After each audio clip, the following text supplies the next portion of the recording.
নমস্কাৰ বন্ধুসকল, আপোনাক আমাৰ পাকঘৰলৈ স্বাগতম জনাইছোঁ। আজি আমি লৈ আহিছোঁ এটা তিতা কেৰেলাৰ নতুন ৰেচিপি। তাৰ বাবে আমি তিতা কেৰেলা, বিলাহী, আলু আৰু পিঁয়াজ একে একে জোখত কাটি লৈছোঁ।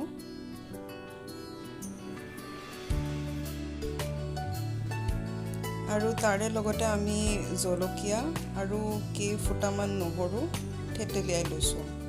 এতিয়া আমি কেৰাহীত তেল দি গৰম হ'বলৈ দিম। আমাৰ তেলখিনি গৰম হৈ গৈছে, ইয়াতে নহৰুখিনি দি কিনে অলপ ভাজি ল'ম।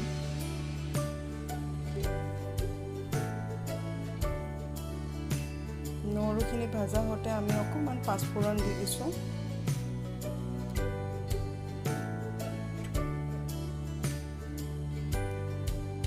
এতিয়া আমি ইয়াতে কাটি থোৱা জলকীয়া দিম। মই 2 পিচ দিছোঁ, আপোনালোকে বেছিকৈ খাই যদি বেছিকৈ দিব পাৰে।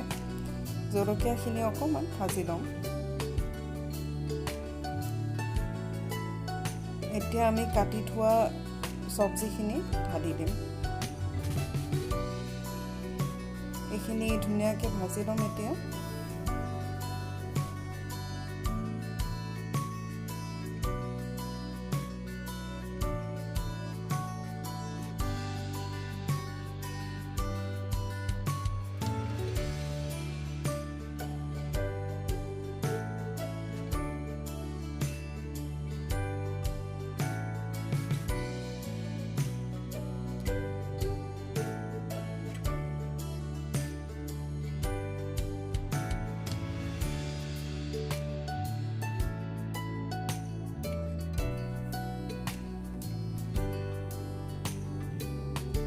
এতিয়া আমি ইয়াতে নিমখ দি দিছোঁ।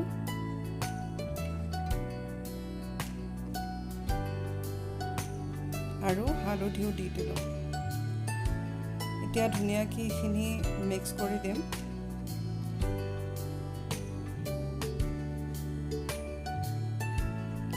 এইখিনি তলত নলগাকৈ এতিয়া ধুনীয়াকৈ ভাজি ল'ব।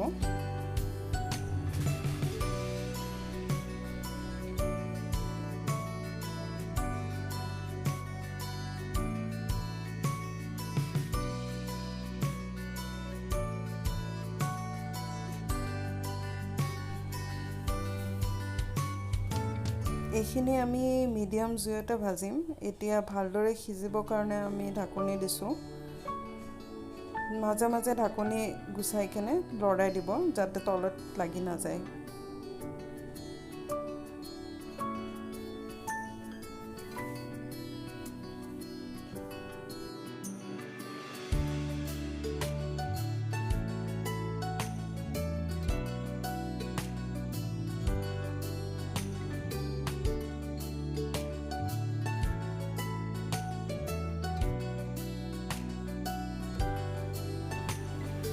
আমাৰ চব্জিখিনি এতিয়া ধুনীয়াকৈ সিজি গৈছে।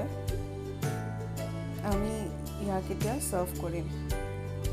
এনেদৰে তিতা কেৰেলা খাই বিৰাটেই ভাল লাগে। তিতা একেবাৰে কম লাগে।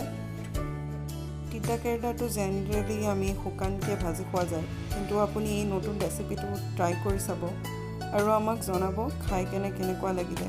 আৰু এই যদি ভিডিঅ'টো চাই আপোনাৰ ভাল লাগিছে, তেনেহ'লে আপোনাৰ ফ্ৰেণ্ডছ আৰু ফেমিলিক শ্বেয়াৰ কৰিব নাপাহৰিব। ভিডিঅ'টি লাইক কৰিব নাপাহৰিব আৰু আমাৰ চেনেলটিক ছাবস্ক্ৰাইব কৰিব নাপাহৰিব। তেতিয়ালৈ ধন্যবাদ।